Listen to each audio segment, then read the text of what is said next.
Aku akan bangun, haleluya. Siapa yang bisa mengatakan, aku akan bangun tahun ini, tahun 2023? Apakah kita akan, mari kita katakan, aku akan bangun sama-sama. Bangun.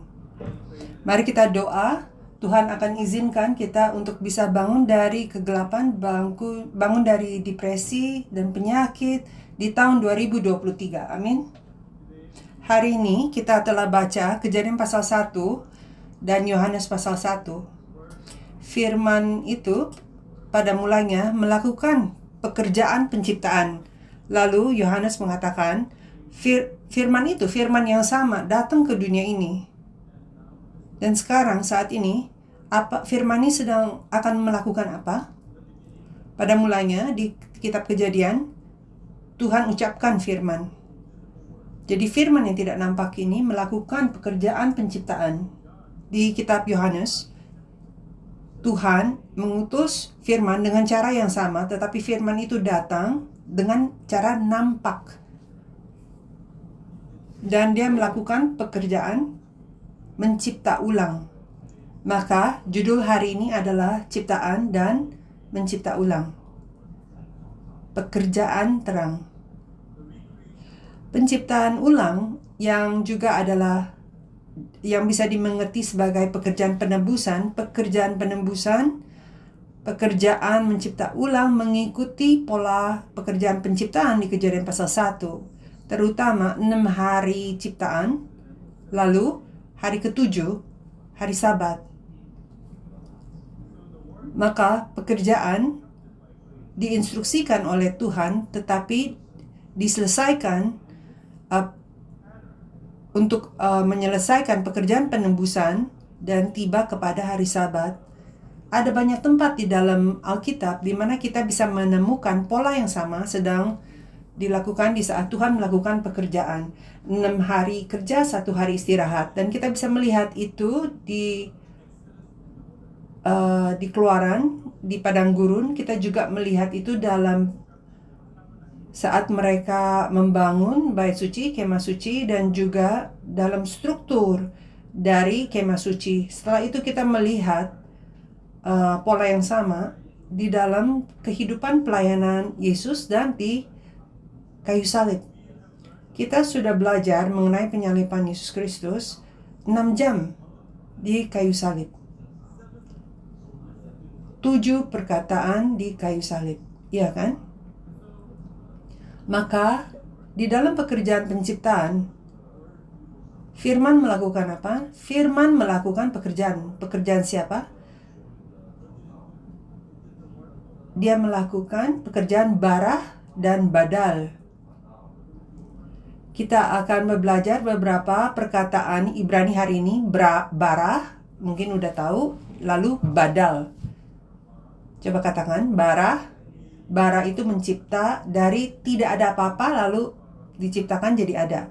Dan badal, kata bara ini di kebaktian subuh kita belajar bahwa bara itu digunakan untuk menunjuk pekerjaan Tuhan.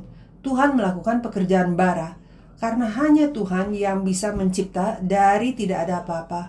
Dia melakukan pekerjaan bara, dan badal artinya memisahkan. Itu melakukan pekerjaan pemisahan. Jadi menurut kamu, firman yang datang di Yohanes pasal 1, firman yang datang, firman yang menjelma menjadi manusia, firman itu akan melakukan pekerjaan yang sama apa? Di awal, di kitab Kejadian, firman Tuhan keluar melakukan pekerjaan bara dan badal. Dan di saat dia datang sebagai manusia, dimanapun firman itu pergi, firman itu melakukan pekerjaan yang sama. Dia melakukan pekerjaan bara dan badal. Dan sekarang kita menyebutnya sebagai pekerjaan penciptaan ulang. Bukan rekreasi, tapi recreation kalau dalam bahasa Inggris. Tuhan juga datang untuk kasih kita senang-senang, tapi ini adalah mengenai penciptaan ulang di dalam diri kita. Pekerjaan ciptaan dan pekerjaan pemisahan yang sedang terjadi melalui hadirat firman, yaitu Yesus Kristus. Minggu lalu kita belajar kitab Yohanes Dan kita melihat satu aspek bagaimana Yohanes itu menunjuk Yesus sebagai penggenapan dari kemah suci. Sekarang saya akan tanya, siap? Kamu ingat gak pelajaran itu? Bukan minggu lalu, tapi sebelumnya, ingat gak? Kur ingat? Kita bicara mengenai bagaimana melalui kitab Injil Yohanes, kehidupannya Yesus itu adalah penggenapan dari pekerjaan kemah suci.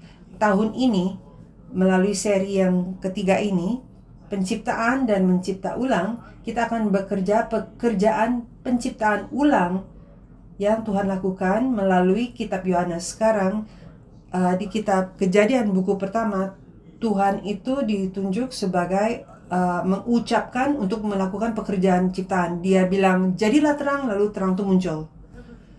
Langit dan bumi, lautan dan kali, daratan dan lautan, pohon dan rumput, burung dan ikan, binatang-binatang dan manusia. Di saat Tuhan ucapkan perkataannya, semuanya muncul. Yang nampak dan tidak nampak itu bisa muncul melalui firman yang diucapkan. Dan di dalam paralel sengaja, di dalam kata-kata pembukaan di Kejadian, Yohanes itu menyajikan Tuhan itu sedang bicara penyelamatan menjadi muncul gitu. Kali ini firman Tuhan itu ambil bentuk manusia, masuk ke dalam sejarah dalam Yesus Kristus. Dan Yesus itu halnya sama, Tuhan kirim firman, mau itu nampak atau tidak nampak, Tuhan kirim firman, dan firman itu melakukan pekerjaannya. Dan di saat Yesus bicara atau datang, firman ini datang, pengampunan dan penghakiman akan terjadi. Di saat Yesus bilang kamu diampuni, kamu udah diampuni. Kalau saya bilang kamu diampuni, mungkin kamu belum diampuni.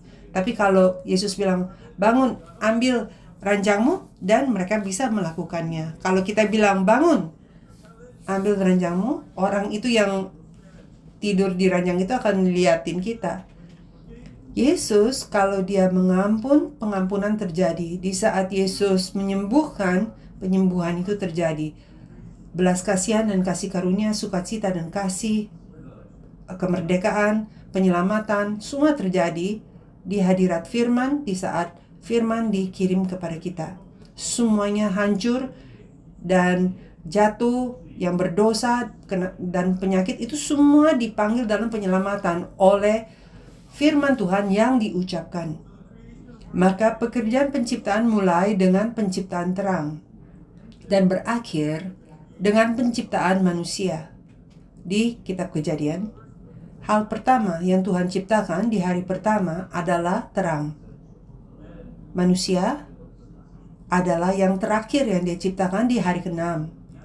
Dan setelah itu, Kejadian pasal 2 ayat 1 mengatakan, langit dan bumi sudah selesai. Dan setelah itu muncul hari Sabat, hari istirahat. Di kitab Injil mulai dengan kedatangan terang, yang seperti kita telah baca, firman itu datang. Dan firman itu adalah kehidupan manusia, dan hidup itu adalah terang manusia.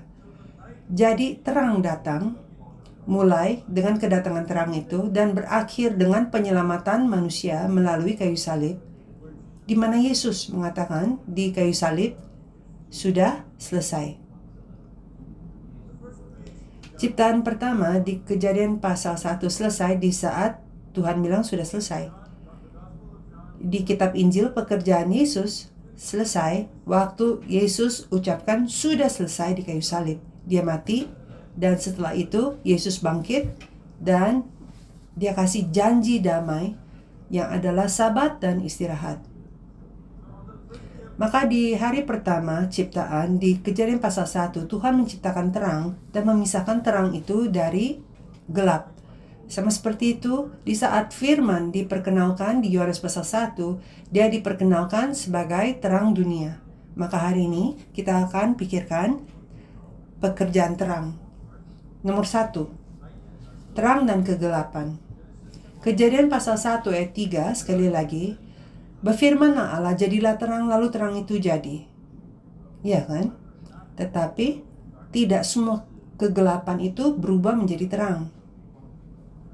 Contohnya, kita nyalain lampu, kita ada spotlight, kita ada lampu LED, halogen, kita ada segala macam terang, kita nyalain lampunya, apakah masih gelap?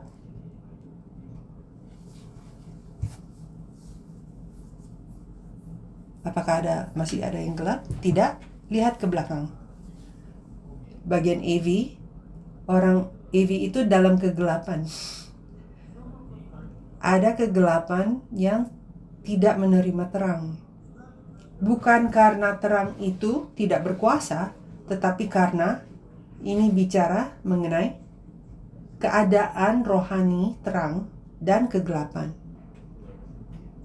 Yohanes pasal 1 ayat 4 dikatakan, dalam Dia ada hidup, dan hidup itu adalah terang manusia. Mari kita juga lihat 1 Yohanes pasal 1 ayat 1 sampai 5. 1 Yohanes pasal 1 ayat 1 sampai 5. Saya bacakan, apa yang telah ada sejak semula, yang telah kami dengar, yang telah kami lihat dengan mata kami, yang telah kami saksikan, dan yang telah kami raba dengan tangan kami tentang firman hidup, itulah yang kami tuliskan kepada kamu. Di sini bicara mengenai firman kehidupan, sama seperti Yohanes pasal 1 sampaikan. Hidup itu telah dinyatakan dan kami telah melihatnya, dan sekarang kami bersaksi dan memberitakan kepada kamu tentang hidup yang kekal. Dan hidup itu adalah hidup yang kekal. Dan hidup itu adalah firman yang kita bisa lihat, sentuh, dengar, dan lihat. Iya kan? Kita telah, apa yang kami lihat dan yang telah kami dengar, kami beritakan kepada kamu, supaya kamu pun oleh bersekutuan dengan kami, dan persekutuan kami adalah persekutuan dengan Bapa dan dengan anaknya Yesus Kristus. Jadi ini sama, firman itu menjelma menjadi manusia, ada bersama Bapa, dan sekarang muncul kepada kita. Saya doa tahun 2023, kalau firman belum menyatakan diri kepada kamu, semoga firman itu menyatakan diri dia kepada kamu, dan firman itu datang kepada kita, dan kita bisa melihat firman itu, bisa bahkan menyentuh firman itu, dan bahkan bisa mendengar dan mengerti firman itu. Semoga itu menjadi doa kita di tahun 2023. Amin. Apa yang kita sudah dengar dan lihat, itu pun telah kami dengar, itu kami beritahu kepada kamu juga, supaya persekutuan kami itu bersama Bapa dan anaknya Yesus Kristus. Dan semuanya ini kami tulis kepada kamu, supaya sukacita kami menjadi sempurna. Dan inilah berita yang telah kami dengar dari Dia, dan yang kami sampaikan kepada kamu. Allah adalah terang, dan di dalam Dia sama sekali tidak ada kegelapan. Maka sekali lagi, Yohanes pasal 1 dibilang firman adalah terang. Di sini Tuhan adalah terang. Jadi terang yang disebut di 3 ayat yang kita lihat, Kejadian 1, Yohanes 1, dan 1 Yohanes pasal 1. Sekarang seharusnya kita sudah tahu bahwa terang ini bukan bicara mengenai hanya terang secara fisik. Bahkan di kitab Kejadian pasal 1, hari pertama Tuhan menciptakan terang, dan hanya di hari keempat baru Tuhan menciptakan matahari, bulan, dan bintang. Jadi kita tahu ini bukan cahaya dari matahari, bulan, atau bintang, tetapi ini mengenai kehidupan yang kita tidak mengerti. Tetapi hadirat terang itu sudah ada bahkan sebelumnya, sebelum terang-terang yang nampak diciptakan. Maka terang di sini Yohanes menjelaskan adalah Tuhan sendiri, yaitu firman. Dan terang ini dalamnya, kita harus ingat nih, terang ini dalamnya memiliki kehidupan, hidup. Kita tadi udah baca di Yohanes pasal 1 ayat 4. Dan yang kedua, terang ini memiliki kasih karunia, kebenaran, dan kemuliaan Tuhan. Maka di saat kita menerima terang ini, kita akan menerima kehidupan seperti apa? Kamu semua ada hidup gak? Jadilah hidup di dalammu. Mari kita semua jadi hidup. Hidup seperti apa? Kita baru baca tadi di 1 Yohanes pasal 1. Hidup yang kekal. Di saat kita menerima terang, kita akan menerima hidup yang kekal. Di saat kita menerima terang, kita akan terima kasih karunia Tuhan. Di saat kita terima terang, kita akan terima kebenaran. Dan di saat kita terima terang, kita akan terima penampakan kemuliaan Tuhan. 1 Yohanes Yohanes pasal 1 ayat 14, firman itu telah menjadi manusia dan diam di antara kami, dan kita telah melihat kemuliaannya. Jadi firman ini datang kepada kita. Penjelasan dari terang ini adalah bahwa ada kemuliaan, yaitu kemuliaan yang diberikan kepadanya sebagai anak tunggal Bapa dan penuh kasih karunia dan kebenaran. Jadi kalau firman ini, terang ini sedang bicara mengenai firman dan Tuhan sendiri, Yesus yang datang sebagai manusia, firman yang datang sebagai manusia, dia adalah terang. Amin. Jadi apakah kamu sudah menerima terang itu? Apakah kamu telah melihat terang itu? Apakah kamu sudah sentuh terang itu? Amin. Ada yang katakan amin di sini? Apakah kamu sudah berbicara dengan terang itu? Sudah mendengar firman itu? Amin. Kalau belum, semoga kamu bisa mengalami itu semua di tahun 2023. Amin. Maka kalau terang itu adalah Tuhan sendiri dan Yesus sendiri, kalau gitu kegelapan itu apa? Ataukah saya harusnya bilang siapa itu kegelapan? Yohanes pasal 1 ayat 5, terang itu bercahaya di dalam kegelapan dan kegelapan itu tidak menguasainya. Ini bicara tentang kegelapan, bahwa kegelapan itu tidak bisa mengerti terang, ya kan? Maka kegelapan di sini bicara tentang apa? Mungkin kalian tahu jawabannya, tetapi kita harus cek di dalam Alkitab. Yohanes pasal 8 ayat 12 dikatakan, maka Yesus berkata pula kepada orang banyak, katanya, akulah terang dunia. Dengan jelas dia bilang, akulah terang. Barang siapa mengikuti aku, ia tidak akan berjalan dalam kegelapan, melainkan ia akan mempunyai terang hidup. Jadi dia yang mengikuti aku juga akan masuk ke dalam terang, tetapi dia yang tidak mengikuti aku akan tetap gelap. Iya kan? Bisa menjelaskan kegelapan itu apa? Ada yang bisa? Kegelapan itu apa? Kegelapan adalah kurang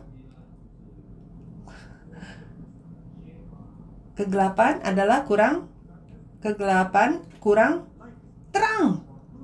Terang itu siapa?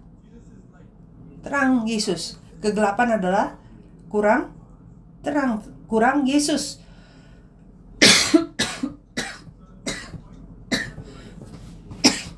Poin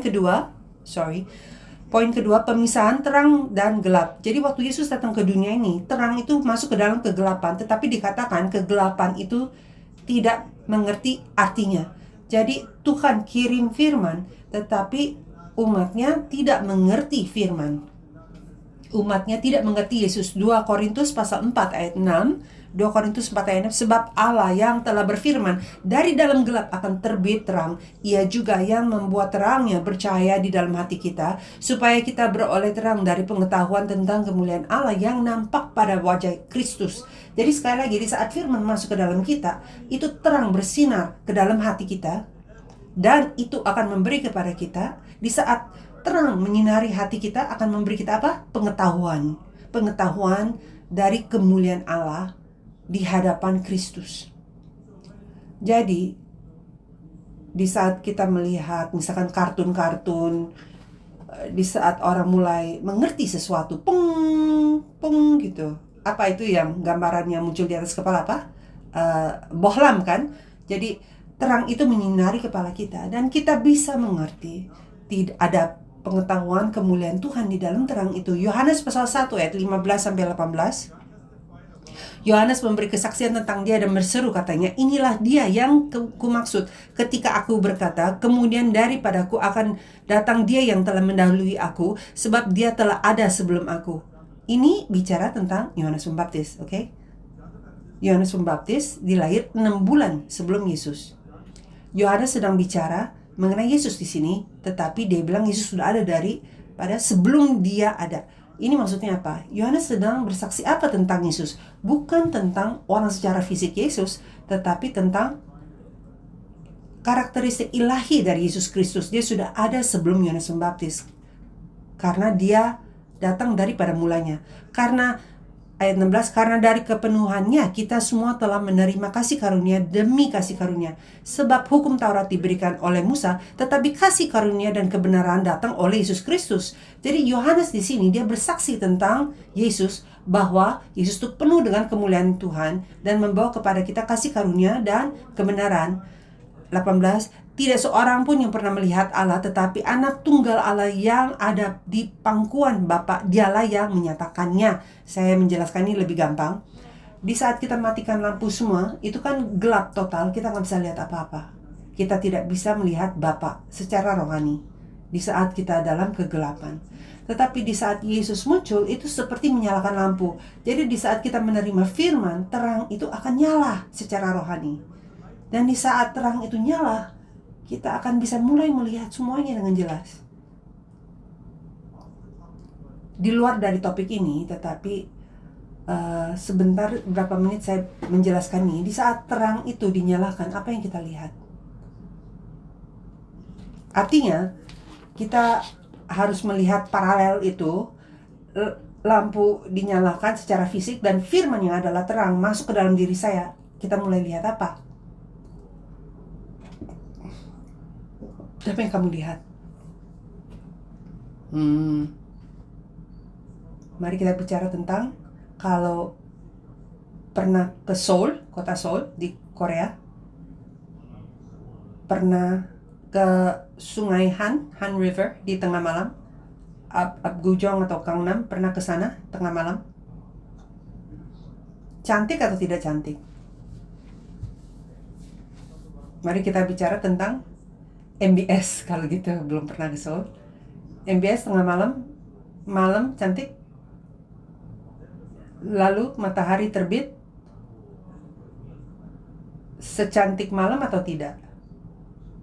Come on. Apakah saya harus pergi ke nightclub sekarang membahas nightclub? Kalau gelapnya cukup gelap, ada hal-hal yang kita tidak lihat, maka kelihatannya lebih cantik dengan lampu-lampu kecil. Tetapi kalau menjadi terang, kita akan melihat ada sampah di lantai, kita akan lihat air yang polusi, kita akan lihat hal-hal lain kan. Sama seperti itu. Di saat terang masuk ke dalam kita, hal pertama yang kita lihat apa? Adalah hal-hal yang saya sembunyikan selama ini. Dosa saya akan mulai nampak. Maka banyak orang menolak terang. Mereka tetap mau di dalam kegelapan. Tetapi hanya di saat kita bisa melihat kotoran itu, sampah itu, baru kita bisa membersihkannya kan, pertobatan bisa terjadi. Dan hanya di saat terang itu masuk, baru kita bisa melihat Allah Bapa kita. Yohanes pasal 1 ayat 11, ia datang kepada milik kepunyaannya, tetapi orang-orang kepunyaannya itu tidak menerimanya. Kenapa? Karena kegelapan takut dengan terang. Yohanes Pembaptis, apa yang dia lakukan? Dia menyinari terang itu. Dia sendiri bukan terang, tetapi dia menampulkan terangnya Yesus dan dia bersaksi. Jadi terangnya melalui Yesus reflect dari dia dan dia sinari kepada orang-orang. Saya doa kamu dan saya bisa menyaksikan terang itu, terima terang itu, dan tunjukkan terang itu kepada dunia. Semoga kita bisa menjadi yang memantulkan terang Yesus. Mari kita pikirkan tentang orang-orang yang terima terang itu dan orang-orang yang tidak menerima terang itu.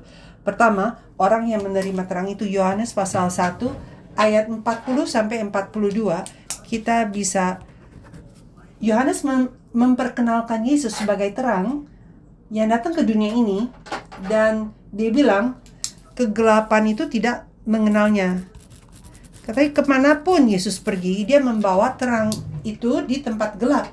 Dan ada beberapa orang yang hidup dalam kegelapan yang masuk ke dalam terang itu. Dan kita sedang memikirkan beberapa orang itu. Ayat 40-42, seorang dari keduanya yang mendengar perkataan Yohanes lalu mengikuti Yesus adalah Andreas, saudara Simon Petrus. Ini adalah Yohanes Pembaptis, murid-muridnya dulu, tetapi mereka dengar Yohanes bersinar atau bersaksi tentang terang itu, dan mereka mendengar, berarti menerima terang itu. Ayat 41, Andreas mula-mula bertemu dengan Simon saudaranya dan ia berkata kepadanya, kami telah menemukan Mesias, artinya Kristus. Jadi setelah dia melihat terang itu, dia percaya kepada Yesus. Dia mulai mengerti. Ayat 42, ia membawanya kepada Yesus. Yesus memandang dia dan berkata, engkau Simon, anak Yohanes. Engkau akan dinamakan Kefas, artinya Petrus atau batu. Maka orang yang telah dipilih oleh Tuhan, di saat mereka melihat terangnya, mereka tertarik seperti magnet. Mereka datang kepada terang itu. Mereka datang menjadi mengerti. Saya memberkati dalam nama Tuhan kita semua di sini, orang-orang yang dipilih Tuhan yang akan tertarik dengan terang itu. Yohanes pasal 1 ayat 43 sampai 44. Keesokan harinya Yesus memutuskan untuk berangkat ke Galilea. Ia bertemu dengan Filipus dan berkata kepadanya, ikutilah aku. Filipus itu berasal dari Betsaida, kota Andreas dan Petrus. Apa yang dilakukan Filipus? Yesus hanya bilang, ikutilah aku, dan Filipus ikut. Itu efek dari terang dan yang masuk ke dalam terang. Yohanes pasal 1 ayat 45 sampai 49.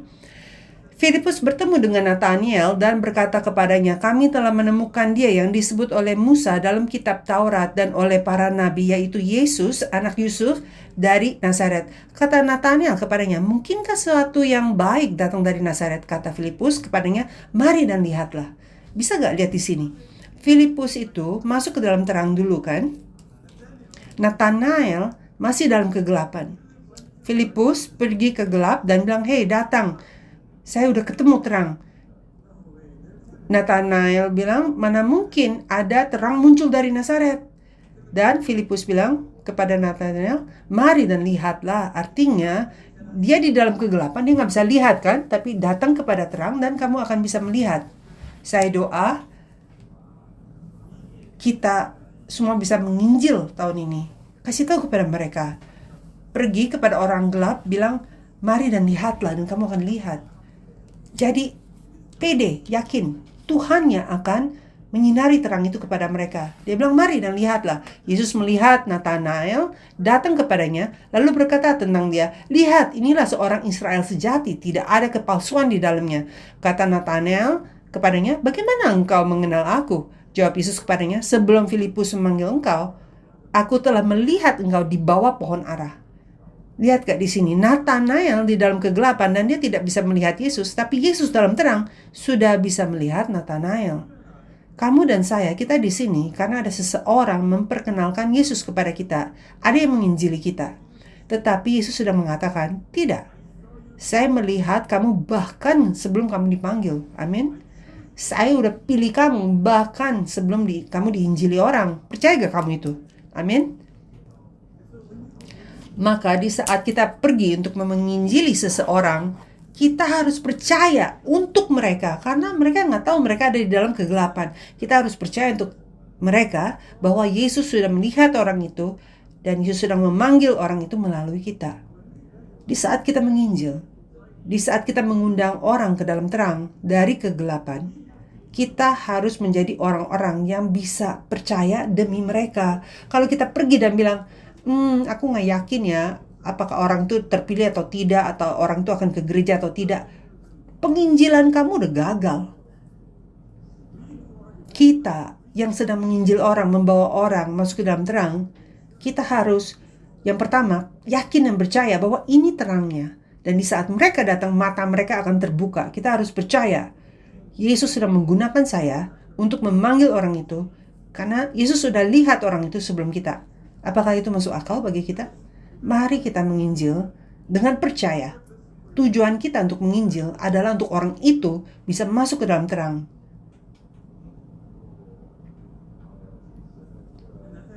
Dan Nathanael menjawab, di ayat 49, katanya, "Rabi, engkau anak Allah, engkau raja orang Israel." Wah, luar biasa. Ini adalah efek dari terang itu menyinari kegelapan, dan kegelapan itu di saat dia mulai mengerti, dia akan masuk ke dalam terang dengan mengakui, engkau adalah anak Allah. Yohanes, mari kita lompat ke Yohanes pasal 9 ayat 1 sampai 5. Jadi waktu dia lewat, dia melihat orang yang hidup dalam kegelapan. Karena buta itu kan berarti hidup dalam kegelapan, sama seperti kamu dan saya. Kita semua dilahir dalam kegelapan dosa. Ayat 2, murid-muridnya bertanya, siapa yang berbuat dosa, orang ini sendiri atau orang tuanya, sehingga ia dilahirkan buta? Jawab Yesus, bukan dia dan bukan juga orang tuanya, tetapi karena pekerjaan-pekerjaan Allah. Ini pekerjaan apa? Pekerjaan terang. Pekerjaan-pekerjaan Allah harus dinyatakan di dalam dia. Kita harus mengerjakan pekerjaan dia yang mengutus aku. Selama masih siang, akan datang malam di mana tidak ada seorang pun yang dapat bekerja. Selama aku di dalam dunia, akulah terang dunia. Maka, apakah kita telah memiliki terang itu tahun ini? Apakah Yesus ada di dalam dunia kita? Apakah Allah Bapa kita ada di dalam dunia kita? Ataukah malam itu sudah tiba? Mari kita kasih tahu si gelap itu, tunggu sebentar lagi, sebab Tuhan sudah kasih kepada saya pekerjaan untuk saya lakukan. Jadi hasil dari itu, orang buta ini, mata dia terbuka, bukan hanya secara fisik, tetapi dia mulai mengerti siapa itu Yesus. Mari kita pikirkan orang-orang yang tidak masuk ke dalam terang. Yohanes pasal 8 ayat 12, Yohanes 8 ayat 12, maka Yesus berkata pula kepada orang banyak, berkatanya, akulah terang dunia, barang siapa mengikuti aku, ia tidak akan berjalan dalam kegelapan, melainkan ia akan mempunyai terang hidup. Kita sudah baca itu tadi, tapi di ayat 13, kata orang-orang Farisi kepadanya, engkau bersaksi tentang dirimu, kesaksianmu tidak benar. Tidak benar. Kita kan udah belajar di dalam terang. Ada apa? Apa di dalam terang? Hidup, kemuliaan Tuhan, kasih karunia, dan kebenaran. Tapi orang-orang ini, mereka menolak kebenaran. Oleh karena itu, menolak terang. Dia bilang, engkau bersaksi tentang dirimu, kesaksianmu itu tidak benar, katanya. Di saat kita menolak kebenaran dari firman Tuhan, kita menolak Tuhan. Di saat Tuhan ingin kasih karunia kepada kita dan kita menolaknya, kadang Tuhan kasih kita kasih karunia pertobatan dan kita menolak itu. Tuhan kasih kepada kita kasih karunia sukacita, tapi kita terlalu sibuk untuk menerimanya. Di saat itu kita memilih untuk diam di dalam kegelapan dengan menolak terang. Kebenaran itu sedang disampaikan kepada kita, tapi kalau kita tidak bisa menerimanya, kita akan tetap dalam kegelapan. Ayat 19, maka kata mereka kepadanya, di manakah Bapakmu? Jawab Yesus, baik aku maupun Bapakku tidak kamu kenal. Jikalau sekiranya kamu mengenal aku, kamu mengenal juga Bapakku.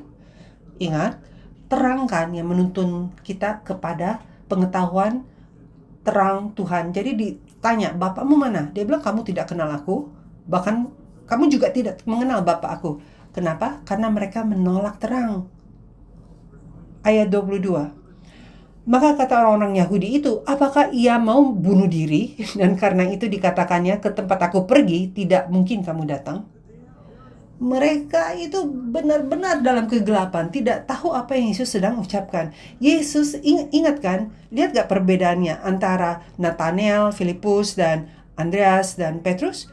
Di saat mereka mendengar Yesus dengar satu kata, mereka langsung mengerti, dan mereka bilang, Mesias, itu anak Allah. Tapi orang-orang ini, Yesus sudah menjelaskan kepada mereka, mereka menolak, dan mereka tidak bisa mengerti. Saya doa, kamu dan saya tidak akan menjadi seperti orang-orang seperti ini. Ayat 25, Yohanes 8 ayat 25, maka kata mereka kepadanya, siapakah engkau?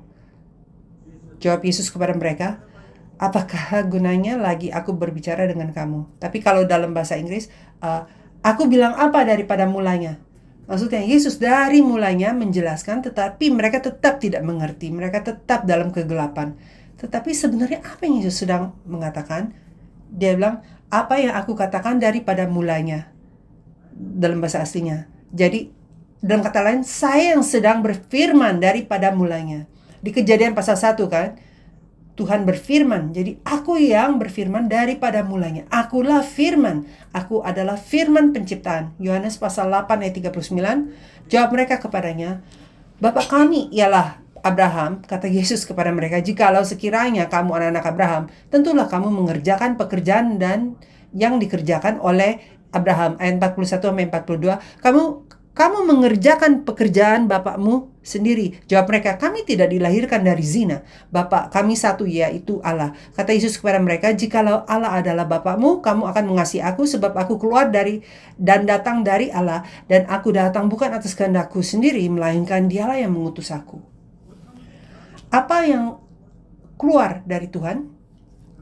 Ingat, Matius pasal 4, Lukas pasal 4, di saat setan, iblis, mencoba Yesus untuk makan, merubah batu menjadi roti dan makan. Apa yang Yesus katakan? Manusia tidak hidup hanya dengan roti saja, tetapi dengan firman yang keluar dari mulut Tuhan. Iya kan? Yesus sedang bilang, akulah yang keluar dan datang dari Allah. Dia adalah firman. Dan aku datang bukan dari kehendakku sendiri, tetapi Tuhan mengutus aku. Tuhan mengutus firman. Ayat 52, kata orang-orang Yahudi kepadanya, sekarang kami tahu bahwa engkau kerasukan setan, sebab Abraham telah mati dan demikian juga nabi-nabi. Namun engkau berkata, barang siapa menuruti firmanku, ia tidak akan mengalami maut sampai selama-lamanya. Yesus lanjut untuk memberi hidup terang kepada mereka, tapi mereka menolak dan tetap di dalam kematian. Ayat 59, lalu mereka mengambil batu untuk melempari dia, tetapi Yesus menghilang dan meninggalkan bait Allah. Jadi mereka sangat sukses untuk menolak terang. Yohanes 13 ayat 29 sampai 30, ini perjamuan akhir yang dia makan dengan murid-muridnya. Dan ingat, Yesus bilang, salah satu kalian akan mengkhianati aku. Mereka bilang, siapa? Terus dia bilang, yang mencelup roti bersamaku. Dan kita tahu bahwa itu adalah Yudas Iskariot.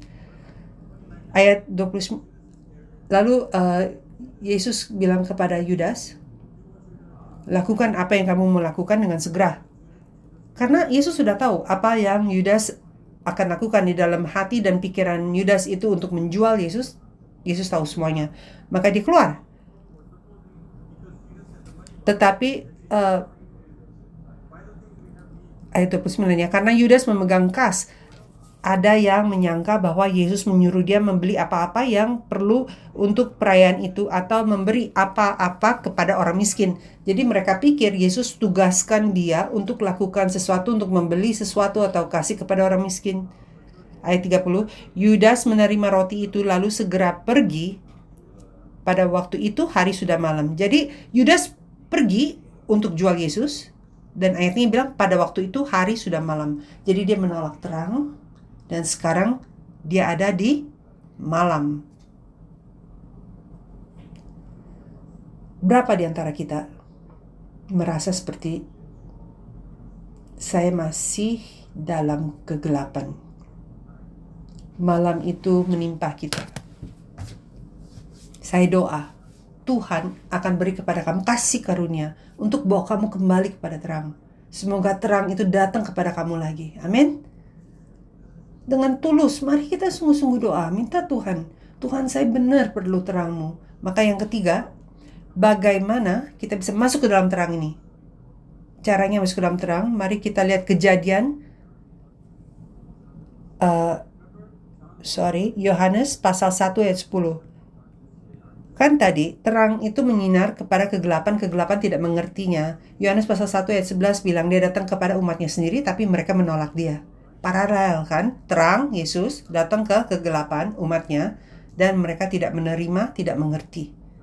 Yohanes pasal 1 ayat 10, Ia telah ada di dalam dunia dan dunia dijadikan olehnya, tetapi dunia tidak mengenalnya. Dia adalah terang. Dan dikatakan kegelapan tidak mengenal dia, tidak mengerti dia. Kita yang gelap, untuk kita terima terang, kita harus mengenal, mesti mengerti. Kita harus mengenal dia. Mengenal dan percaya. Firman adalah cara untuk terima terang. Tetapi seperti yang kukatakan tadi, kegelapan itu kembali terus. Benar gak dalam hidup kamu? Itu benar untuk hidup aku. Kadang aku berasa seperti aku di cahaya terang, bersuka cita. Tapi tahu tiba-tiba kegelapan masuk, nggak tahu dari mana. Masuk lagi. Dan saya mengalami gelap lagi di dalam hati saya, di dalam hidup saya. Sama dengan kamu semua? Bisa ngerti? Bisa setuju? Kalau ada orang yang bilang, oh kegelapan gak pernah masuk ke dalam hidup aku, angkat tangan. Saya mau ikuti kamu. Ajarin saya gimana caranya. Tapi kegelapan itu masuk terus. Sampai kapan? Sampai hari 6 penciptaan selesai dan hari yang ke-7 istirahat yang sempurna tiba. Hari ke-7 tidak mengatakan gelap lalu terang lagi, tapi setiap hari itu lalu petang datang dan pagi datang, petang pagi. Tapi harapan yang kita miliki adalah urutannya, bukan petang datang, tapi bukan pagi dan petang, tapi petang dan pagi. Lihat gak perbedaannya? Jadi kegelapan bisa datang, tapi kita memiliki harapan nanti akan ada pagi lagi, ya kan? Dan saya doa setiap hari secara rohani, petang itu, malam itu akan menjadi tambah pendek untuk kita. Jadi apa yang kita harus lakukan? Apa yang kita harus lakukan di saat kegelapan datang? Di saat kegelapan datang, menikmatinya. Contohnya, saya bukan bernubuat atau apapun. Misalkan malam ini semua listrik mati lampu di Singapura, kamu akan lakukan apa? Ya, besok nggak usah kerja, nggak usah sekolah, tidur aja. Apakah itu yang kita akan lakukan? Sejujurnya, mungkin saya nikmati sedikit.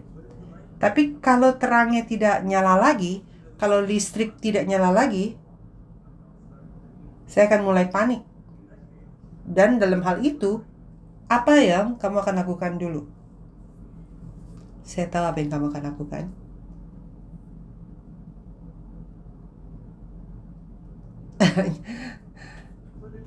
Tapi kalau baterai ini mati, apa yang kamu akan lakukan? Kita akan lakukan apapun yang kita bisa dalam kegelapan untuk mencari terang, mau itu pakai lilin atau korek atau apa, kita akan mencari terang di saat ada kegelapan yang datang kepada kita. Halnya sama secara rohani.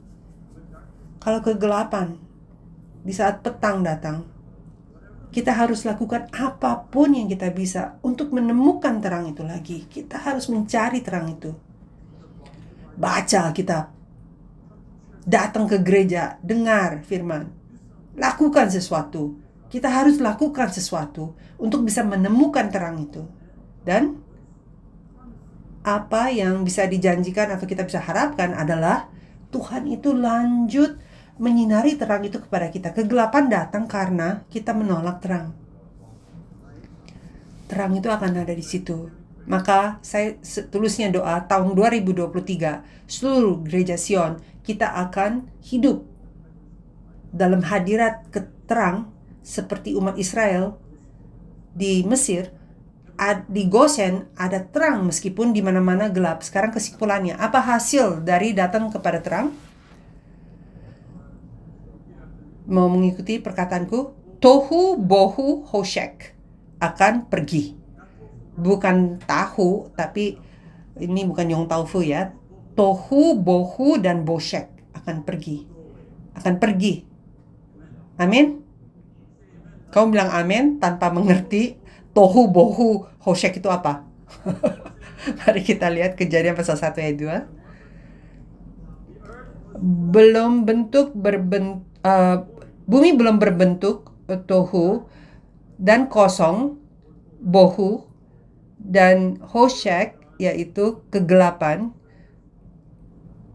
menutupi samudra raya, dan roh Allah melayang-layang di atas permukaan. Jadi tohu artinya tidak berbentuk, nggak ada arah, nggak ada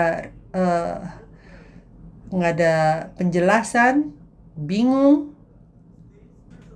Secara rohani tidak bisa membedakan baik dari jahat. Kebingungan, keadaan bingung. Apakah kita dalam keadaan itu? Kadang kita nggak tahu arahnya harus kemana dalam hidup saya. Kita tidak tahu bentuk hidup saya seperti apa. Sudah di luar kontrol. Tidak tahu apa yang baik dan jahat di mata Tuhan. Hanya tahu apa yang saya suka dan apa yang saya tidak suka. Bohu. Ini bicara tentang kekosongan yang tidak akan pernah diisi, seperti neraka. Mau diisi dengan apapun di dunia ini nggak bisa. Kita pergi lakukan ini, itu, coba ini, coba itu. Nggak ada yang bisa memuaskan kita. Hasilnya, hati tidak stabil, dan di dalam hidup juga tidak stabil. Selalu mencari, bergantung kepada hal-hal yang membuat kita tercandu. Karena tidak ada tujuan, tidak ada arah, maka tidak ada kepuasan. Hanya di saat ada tujuan, kita penuhi itu, baru ada rasa, wah, kita mencapai sesuatu. Tapi kamu kerja keras banyak waktu, lalu akhirnya kamu tanya, aku lakukan ini semua buat apa ya? Saya kerja gitu keras, saya mengorbankan hidup saya untuk keluarga. Ada yang bilang begitu. Tapi akhirnya mereka bilang, itu semua buat apa? Nggak ada tujuannya, nggak mencapai apa-apa, nggak ada rasa puas. Semua sia-sia. Dan mereka akan bilang, seperti Salomo mengatakan, sia-sia belaka. Dan gelap gulita itu bicara bukan hanya gelap secara fisik, hosek, tetapi tidak ada tujuan, kebodohan, tidak ada pengertian. Secara rohani, keadaan di mana tidak bisa melihat apapun, tidak mengerti. Baca Alkitab, saya nggak tahu Alkitab ini ngomong apa. Saya ke gereja, khotbahnya hanya masuk kiri, keluar kanan. Dan itu membawa kita, di saat kita tidak bisa melihat, hal pertama yang masuk ke dalam pikiran saya adalah rasa takut. Takut dan penuh dengan rasa kematian. Tapi di saat kita terima terang, tohu, bohu, dan hoshek akan pergi. Mari kita berdoa, Tuhan, usir keluar tohu saya, bukan tahu ya. Usir keluar kebingungan ini, keadaan kurang stabil.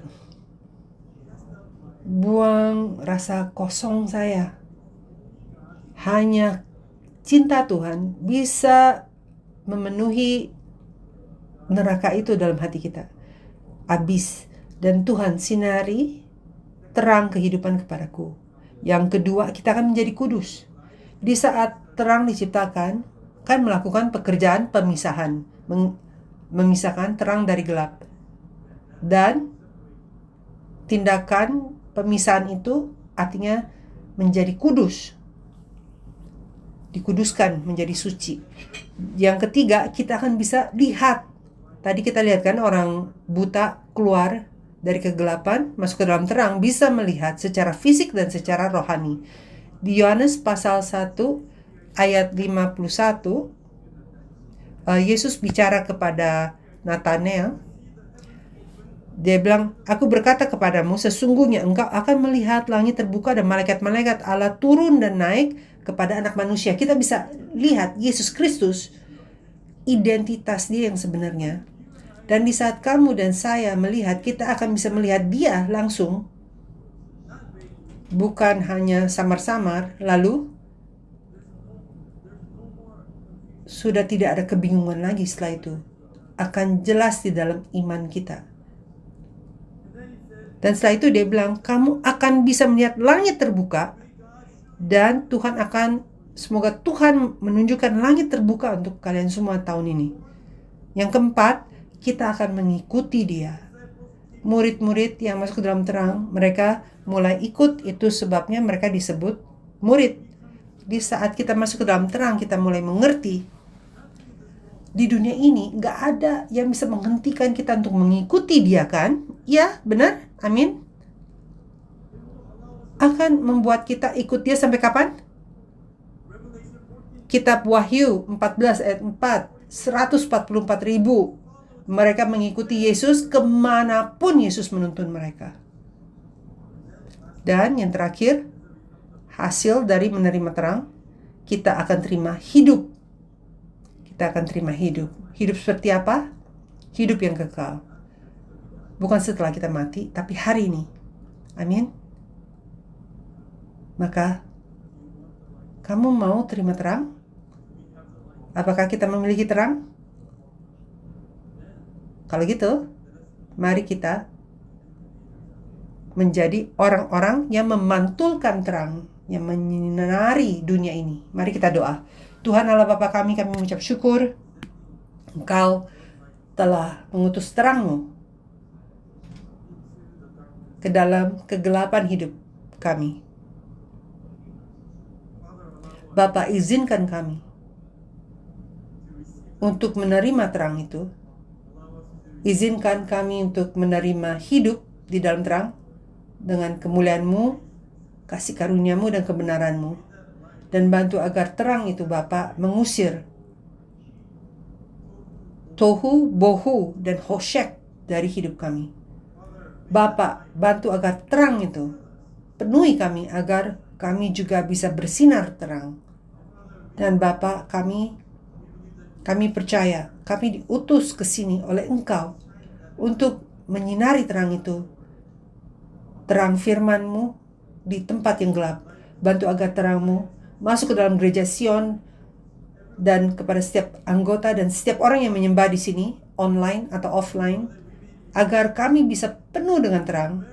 Dan kemanapun mereka pergi, kami percaya Engkau akan menyinari terang di tempat yang gelap. Dan kami doa Bapa, bukan hanya gereja Sion, tetapi setiap keluarga dan seluruh Singapura dan seluruh dunia ini akhirnya akan bersinar terang dengan terang-Mu. Bapak, kami ingin pergi ke anggota keluarga kami. Kami doakan untuk orang yang kami sayang.